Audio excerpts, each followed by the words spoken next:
Vamos a la palabra. Lucas capítulo 18, verso 1 al 8. Lucas 18, verso 1 al 8 dice así. También le refirió Jesús una parábola sobre la necesidad de orar siempre. ¿Cuándo tenemos que orar? Siempre. ¿Y cuándo es siempre? Siempre. Y no desmayar. Es decir, que si no se ora siempre se puede desmayar. Diciendo Jesús, había en una ciudad un juez que ni temía a Dios ni respetaba a hombre. Había también en aquella ciudad una viuda, la cual venía a él diciendo, hazme justicia de mi adversario. Y él no quiso por algún tiempo, pero después de esto dijo dentro de sí, aunque ni temo a Dios, ni tengo respeto a hombres, sin embargo, porque esta viuda me es molesta, le haré justicia, no sea que viniendo de continuo me agote la paciencia. Y dijo el Señor, oí lo que el juez injusto dijo. ¿Y acaso Dios no hará justicia a sus escogidos que claman a Él? ¿Cuándo? Día y noche. Es bien interesante. Es decir, se ora de día y se ora de noche. Eso le agrada al Señor. ¿Y acaso Dios no hará justicia a sus escogidos que claman a Él día y noche? ¿Se tardará en responderles? Os digo que pronto les hará justicia. ¿A quiénes Dios les hará justicia? ¿Cuándo? Día y noche. A los que oran día y noche les hará justicia. Pero cuando venga el Hijo del Hombre, ¿hallará fe en la tierra? Termina este pasaje que acabamos de leer, Jesús diciendo, pero cuando venga el Hijo del Hombre, ¿hallará fe en la tierra? Termina con una pregunta. Él está mirando los últimos tiempos, los postreros días, y esa pregunta nos las hace a nosotros, a ti y a mí en este día. Jesús nos dice, y cuando yo venga, ¿tú tendrás fe? ¿Hallaré fe en ti cuando vuelva? Eso es poderoso, porque Jesús hizo esta pregunta para sacudir nuestro espíritu y confrontar nuestro corazón. ¿Cómo está nuestra fe? ¿Realmente tenemos esa fe bíblica, esa fe verdadera, esa fe en su palabra? Pero cuando venga el Hijo del Hombre, ¿hallará fe en ti? Yo te pregunto, ¿hay fe en ti? Claro que sí, por eso estás aquí. Pero esa fe hay que avivarla. Recuerda, 26 años para avivar la fe en Jesucristo. Pero cuando venga el Hijo del Hombre, ¿hallará fe en la tierra? Mira, Jesús nos preguntó, oye, cuando venga el Hijo del Hombre, ¿hallará religión? ¿O hallará iglesias grandes o iglesias pequeñas? ¿O hallará congregaciones? ¿O hallará fundaciones? No, Él no preguntó eso. ¿O hallará multitudes? ¿O hallará templos? No, lo que Jesús preguntó es si hallaría fe en los postreros tiempos. Ahora, no cualquier fe. Diga conmigo, no cualquier fe, sino una fe que persevera, una fe que resiste la presión, una fe que no se rinde, ¿cierto? Una fe que llega hasta el final. Por ejemplo, cuando la promesa se retarda, cuando las oraciones se retardan, cuando la lucha aprieta y cuando el mundo oscurece, permanecemos en la fe en Jesucristo. Dios quiere que tengamos esa fe que permanece. ¿Por qué? Estamos viviendo tiempos finales y esos tiempos finales, dice la palabra, que son tiempos peligrosos, tiempos de apostasía, tiempos de confusión y desánimo espiritual. Muchos comenzaron la carrera cristiana, pero pocos están llegando a la meta. Personas que un día creyeron y oraron y perseveraron, pero que hoy ya no están, o que simplemente ya no están creyendo en el Señor. Ahora, ¿por qué? Porque la fe se enfría, la convicción se debilita y el compromiso se negocia. ¿Cuántos hoy le propusieron un negocio para no venir a la casa de Dios? De pronto algunos. Mire, más bien hagamos esto y más bien yo lo acompaño el próximo mes. Y cayó en la trampa. Porque la fe, los principios y la convicción no se negocia. Porque si pasa eso, la fe se enfría y nos vamos alejando cuando de pronto estamos fuera. Y recuerda, cuando una persona se aleja de un lugar, se está acercando a otro lugar. Cuando una persona se aleja de la fe en Cristo, se está acercando a la fe en este mundo y al príncipe de este mundo. Ahora, mis amados, hoy Dios no está buscando gente cómoda, sino creyentes determinados, hombres y mujeres dispuestos a pelear y a ganar la buena batalla de la fe. Hay una batalla que es buena. Generalmente las batallas humanas son malas, pero hay una buena batalla que la palabra de Dios dice que es buena, y es la buena batalla de la fe. Es una pelea que es buena. Ahora, mis amados, ¿qué Dios busca en este tiempo? Número uno, Dios busca una fe. Mis amados, Jesús usa esta parábola, la de la viuda persistente, para enseñar que la oración es una petición legal. La oración no es simplemente pedir ahí una limosna, no, la oración es una petición legal. Ahora, ¿por qué? Porque pedimos lo que ya nos pertenece en Cristo Jesús. Porque Jesucristo se hizo pobre siendo rico para que nosotros fuésemos enriquecidos. Porque Él llevó la enfermedad en su cuerpo y por su llaga fuimos nosotros curados. Es decir, las oraciones que nosotros hacemos, ¿cierto? Es una petición legal porque ya Jesucristo nos la dio. ¿Cuáles oraciones? Oraciones que están conforme a su voluntad, conforme a los propósitos de Dios. Ahora, la viuda no tenía influencia ni recursos, pero su perseverancia le abrió la puerta de la justicia. Dice Lucas 18:7, ¿y acaso Dios no hará justicia a sus escogidos que claman día y noche? Aquí hay una revelación. A nosotros nos han enseñado que el poder del cristiano está en la oración. ¿Cuántos lo creen? Pero no es orar cuando se nos ocurra, no es orar cuando queramos, no es orar cuando estemos desocupados. Ay, ¿qué hacemos? Ya hice el oficio, ya vi televisión, ya estoy cansado, me voy a poner a orar. No, dice la palabra que Dios hace justicia a aquellos que claman día y noche. Aquellos que claman día y noche, es aquellos que Dios hace justicia. No aquellos que se les ocurre orar de vez en cuando. Por eso aquí estamos aprendiendo algo. ¿Quieres respuestas rápidas de Dios? ¿Quieres ver la bendición sobre tu vida? Pues clama ¿cuándo? Día y noche. La palabra de Dios dice que Jesús oraba en la mañana, oraba en la tarde y oraba en la noche. Y todo lo que pedía al Padre, Dios se lo respondía. Ahora, mis amados, la fe que Dios busca no es superficial, no es natural. Todo el mundo tiene fe, aún los impíos. Esa fe natural que dice, oye, ¿mañana crees que sale el sol? Sí. ¿Por qué? Porque hoy salió. Esa es la fe natural, la fe de los hombres. ¿Mañana crees que puede llover? Sí, porque estamos en las cabañuelas. Y los 12 primeros días y no sé qué, y vas a nacer lo que va a pasar en el año. Entonces yo sí creo que puede llover.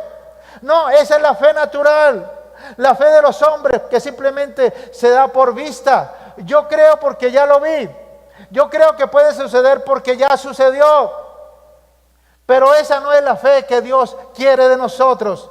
Mis amados, la fe que Dios busca no es superficial ni emocional.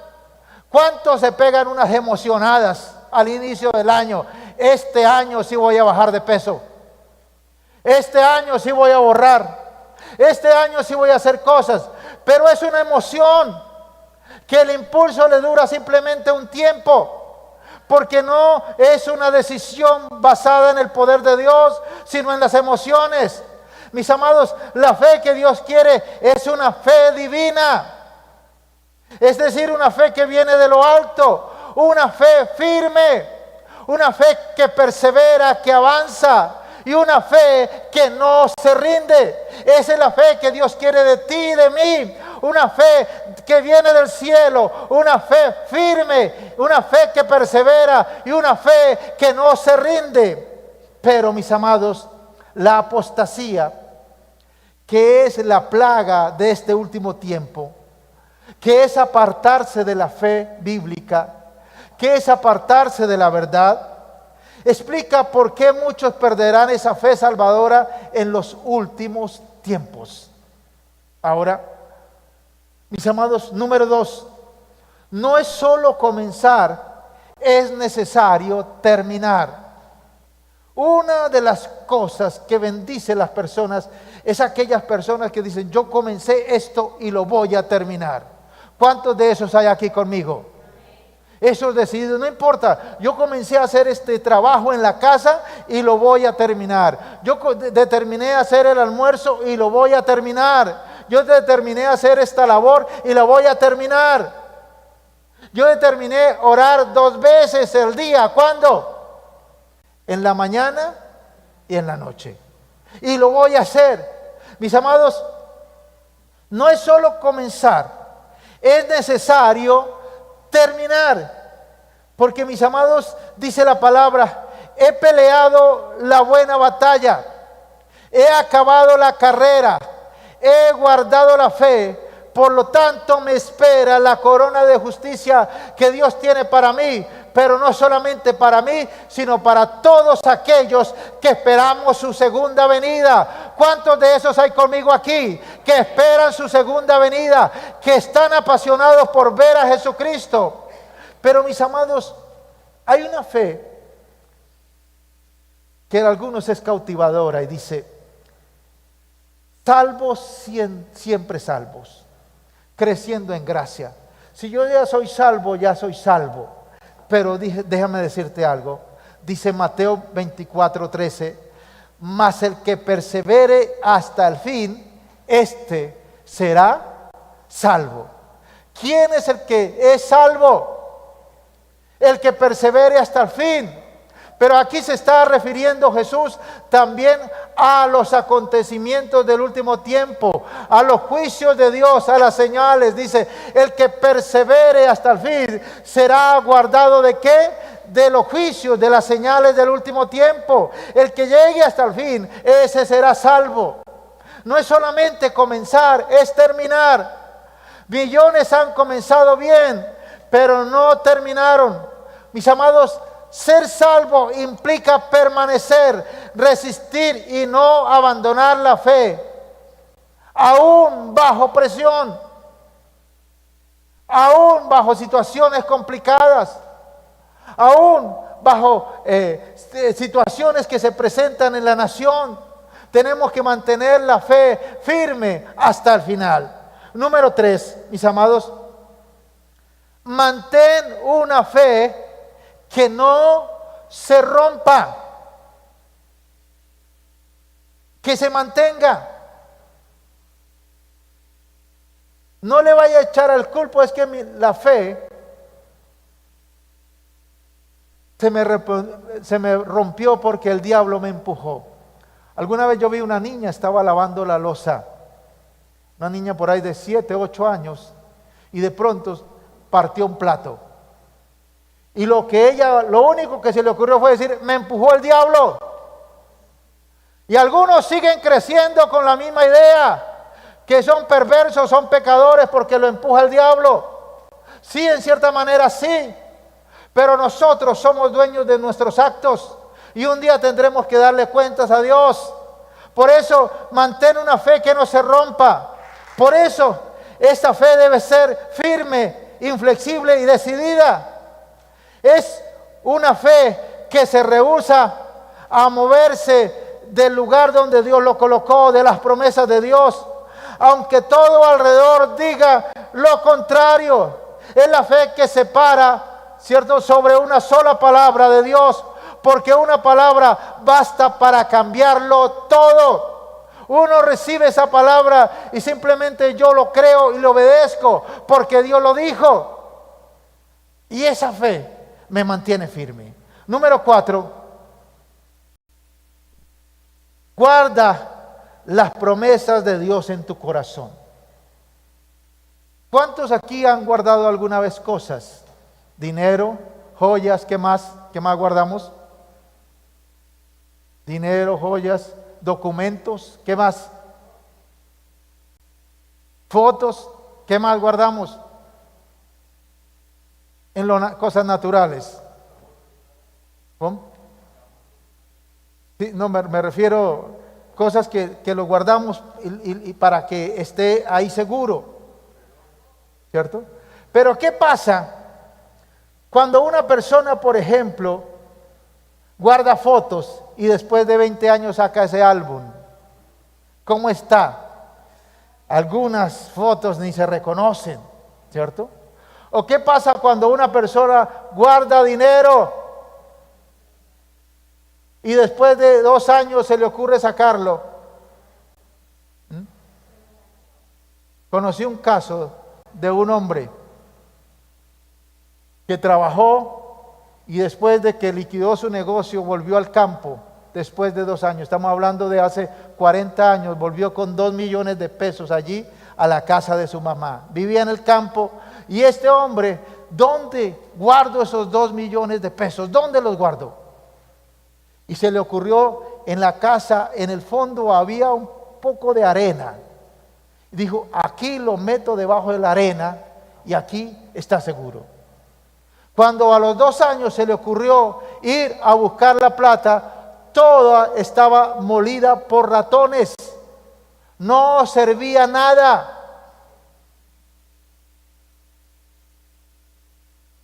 Mis amados, y de la misma manera pasa con ropa, va a mirarla y está polillada. Por eso, mis amados, lo que no te coloques después de 6 meses, siémbralo, regálalo, bendice a otro, que eso es bueno. Y no amontones cosas que de pronto cuando las vas a usar ya no sirven y no le sirven a otra persona. Ahora es bien impactante. Dale las cosas a aquella persona que se lo está pidiendo. No le regale cosas a nadie que no se lo está pidiendo, porque se va a estrellar. Pero hay personas necesitadas que lo reciben con gusto y con alegría. Por eso, mis amados, aquí el número 4 dice, guarda las promesas de Dios en tu corazón. ¿Por qué le quiero decir? Porque guardar las promesas no es como guardar plata, no es como guardar billete, no es como guardar alhajas, no es como guardar documentos. Vamos a ver cómo es que se guardan las cosas de Dios en nuestro corazón. Mira lo que dice Lucas 2:19. Y estaba hablando de María, la madre de Jesús. Y dice así, pero María guardaba todas estas cosas, meditándolas en su corazón. Es decir, todos los días lo sacaba, lo rumiaba, pensaba, analizaba. Y esa es la manera como nosotros guardamos las promesas de Dios. Las meditamos, las rumiamos, las declaramos, las repetimos, las oramos. Y ahí están guardadas en nuestro pensamiento y en nuestro corazón. Esa es la manera de guardar las promesas de Dios. No se guarda como se guarda plata, como se guardan cosas que muchas veces ni se acuerda que lo guardó después. ¿No es así?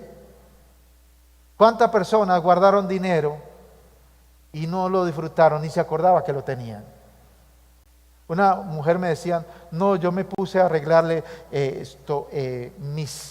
las cosas a mi papá.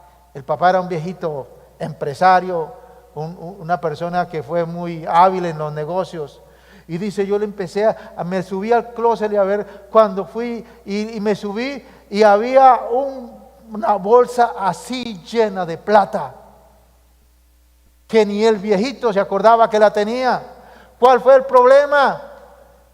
Que eran bolos. Y cuando vino la caída del Bolívar, ¿qué pasó? Esa plata ya no servía para mucho, para nada. Como a lo último, ¿no? Algunos hacían obras manuales, carteras, billetes y cosas ahí, manualidades. ¿Cómo se llama ese arte? Origami, creo que es algo así. Origami, ahí con esas monedas. Entonces, mis amados, dice, guarda las promesas de Dios en tu corazón. ¿Y cómo lo guardo? Meditándolo, pensándolo, analizándolo, repitiéndolo, declarándolo, orando. Es la manera que yo guardo las cosas de Dios. Ahora, cada vez que Dios nos da una palabra, viene una batalla. Viene una batalla. Viene una batalla de la fe. Cada vez que Dios da una palabra, viene una batalla. Dice Hebreos 10:32, dice, traed a memoria los días pasados, en los cuales de haber sido iluminados sostuviste gran combate de padecimientos. Es decir, cuando Dios nos da una palabra, cuando Dios nos da una revelación, cuando Dios nos da un lema, aviva tu fe en este año, vienen los dardos del enemigo, vienen las saetas del diablo, vienen las comparaciones, vienen las situaciones. Ahora, mis amados, cuando Dios nos ilumina, significa un destello, una salida, una palabra que Dios nos da, y eso permanece en nuestro espíritu. Pero esa palabra será atacada por el enemigo con duda, con oposición y presión. Por eso la palabra es el arma con la que peleamos. Mis amados, después de una promesa hay una batalla para luego llegar a la bendición. Ahora, mis amados, número 5. Sé paciente.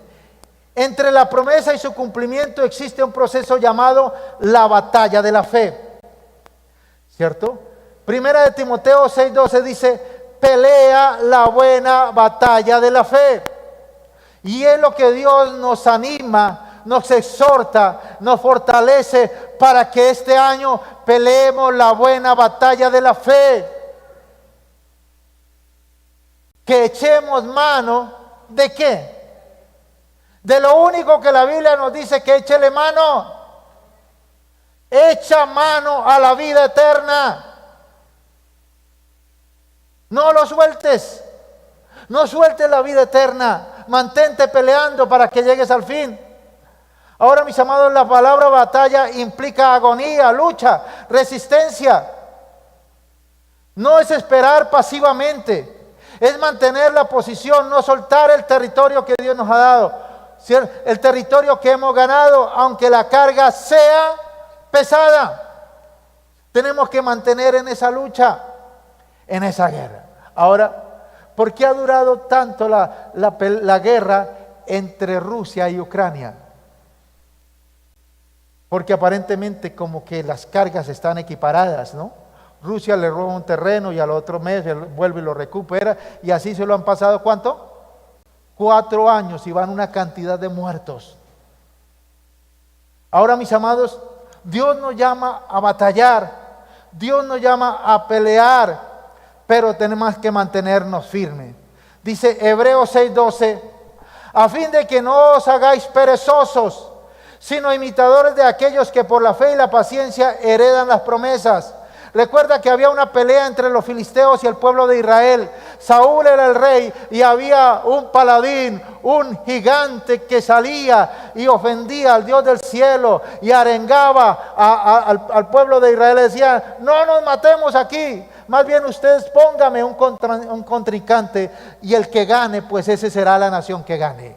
¿Y cómo estaba Israel?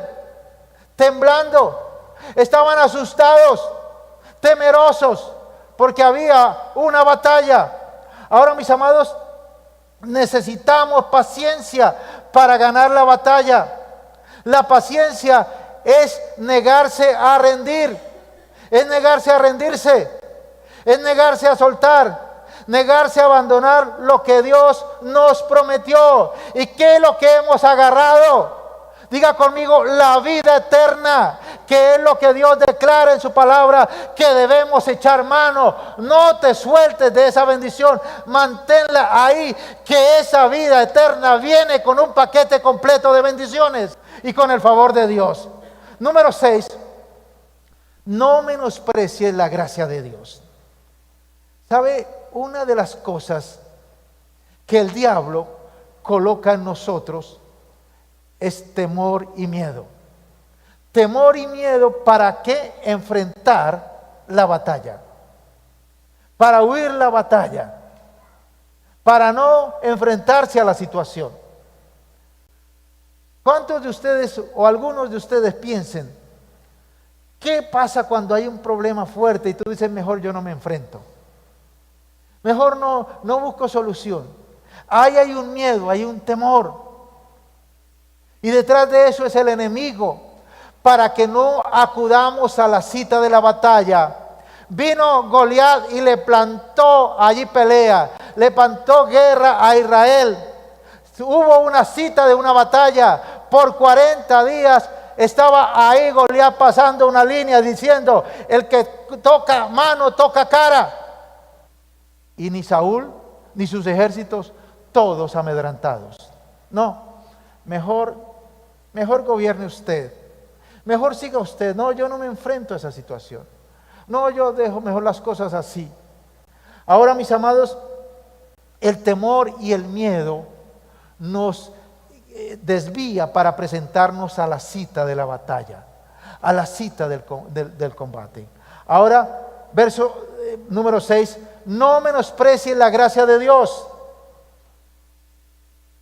¿Por qué?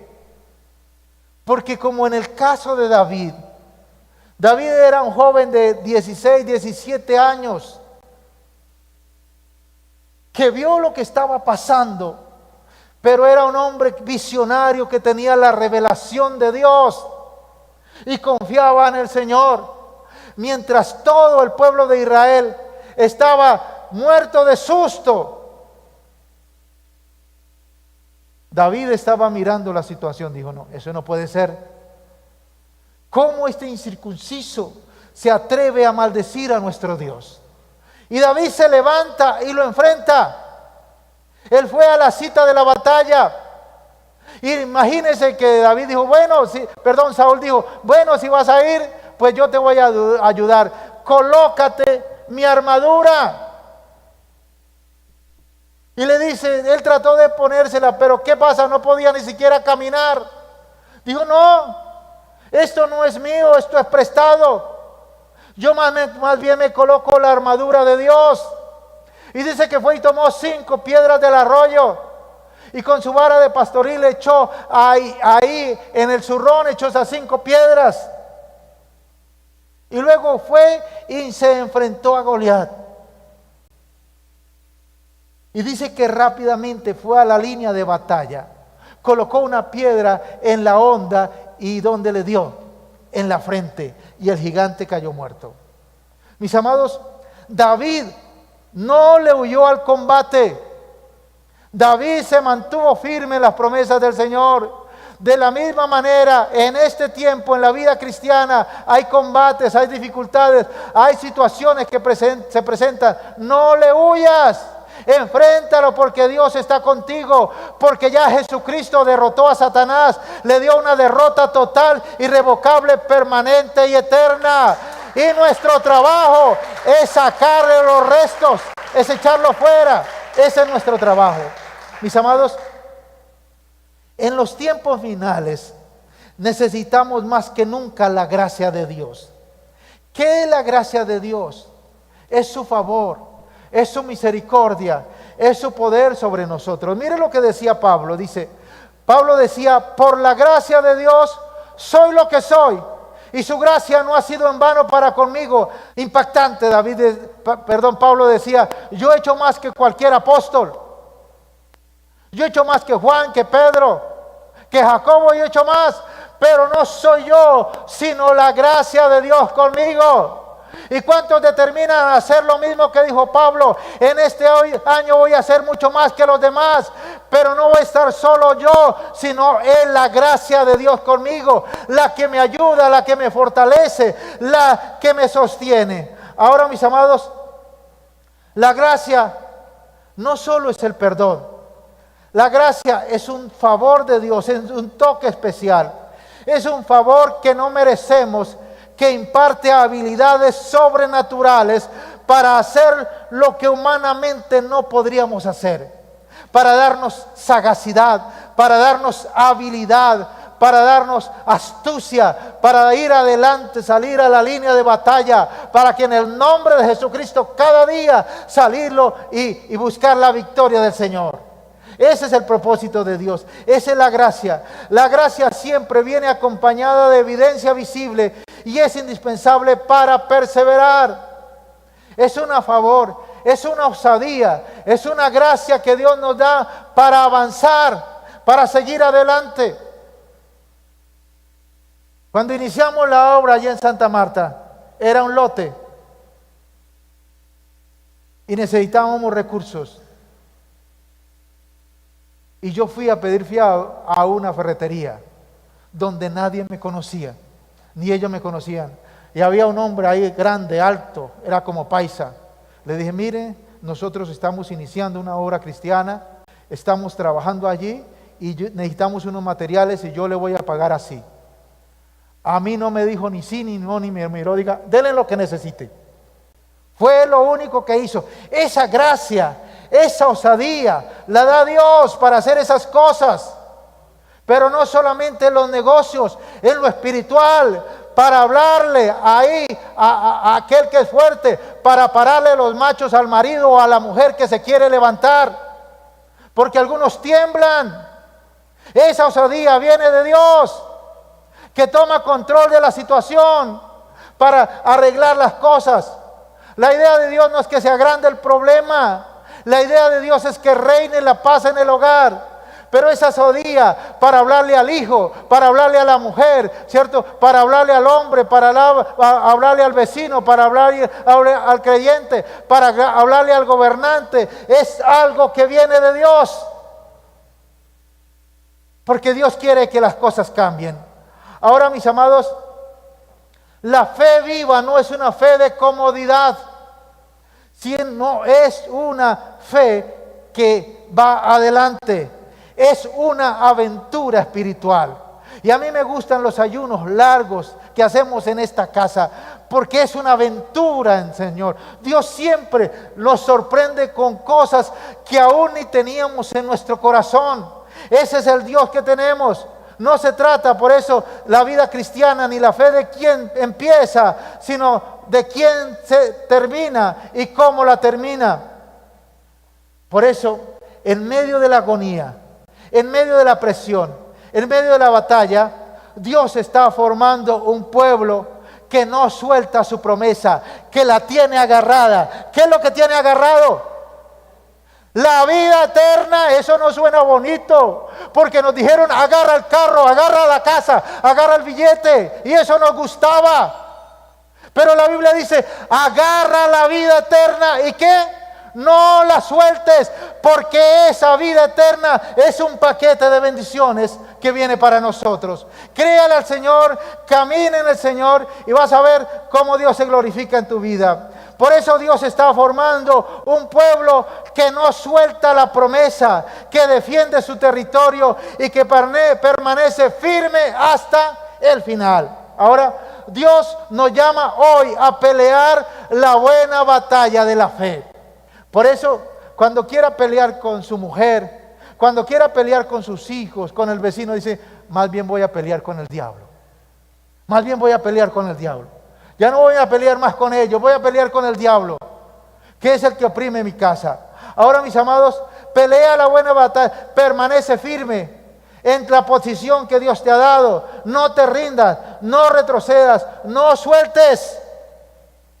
De por sí nosotros, los hijos de Dios y los colombianos, tenemos una esencia de gracia y de favor para permanecer. A mí me impacta un testimonio. Colombia fue el único país que envió soldados a pelear a la guerra ¿de qué? De Corea. Fue el único país, mandaron un contingente de 5,000 soldados. Murieron 230 compatriotas. Pero el general americano que estaba allí estaba peleando, porque llegaron y avanzaron a una montaña y se permanecieron. Y este hombre dijo: yo he estado en la guerra de Vietnam, estuve en la guerra de por allá, estuve en la guerra de Japón, pero no había conocido gente aguerrida como los colombianos. Tomaron esa montaña y no se la dejaron quitar. Por eso, en el nombre de Jesucristo, lo que hemos tomado en la mano, la vida eterna que va acompañada de bendiciones, no la vamos a soltar, sino vamos a llegar hasta el final.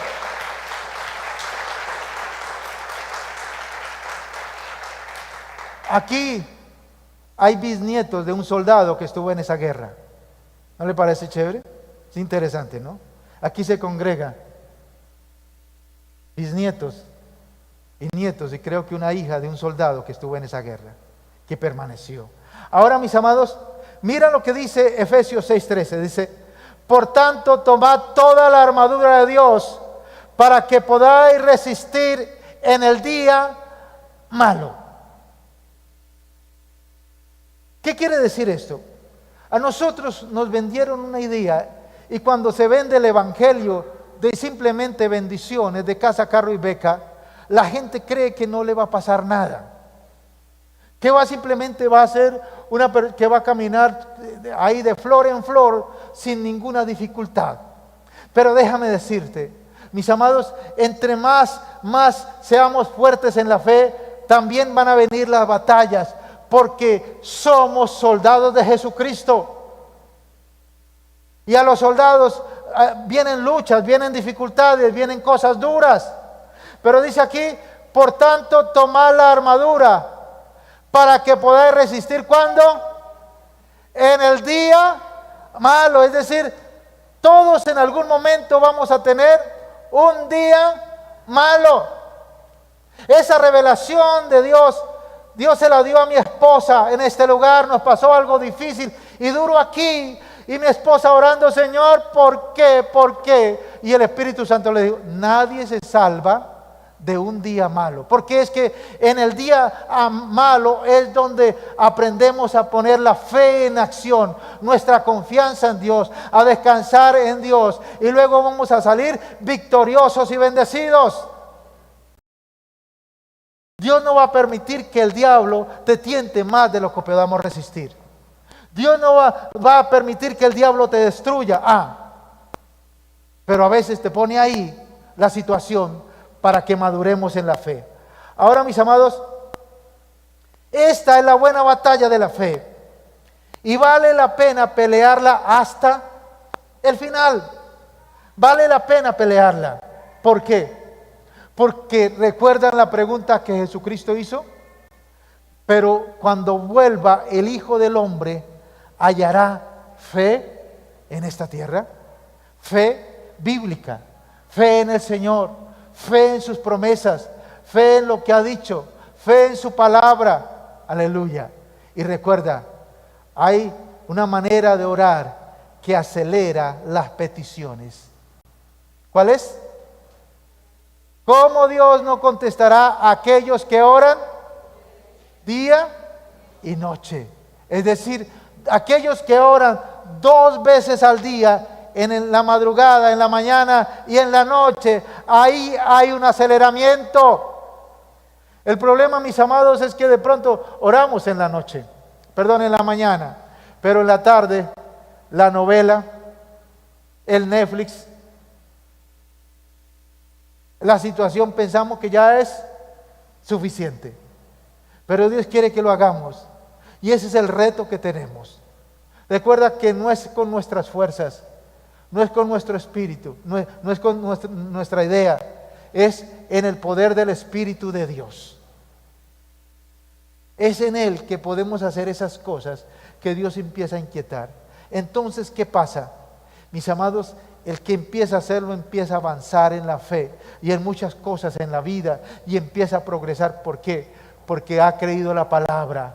¿Cómo Dios no responderá a aquellos que claman día y noche? Aquellos que piden día y noche. ¿No es así, Víctor Hugo?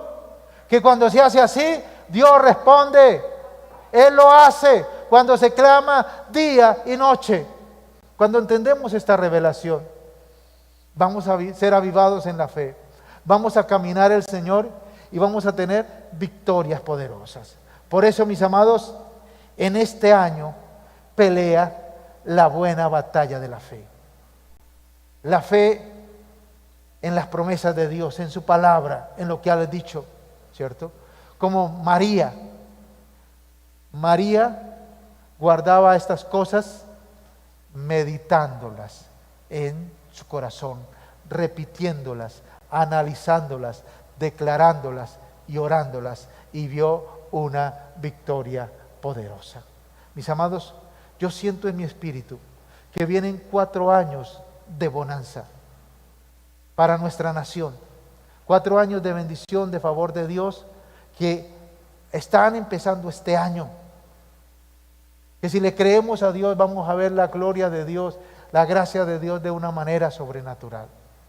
Pero necesitamos esa gracia para que nos dé ideas divinas y para que nos muestre el momento para comprar, el momento para vender, el momento para colocar, el momento exacto, y nos guíe qué hacer. Ese es el Dios que necesitamos.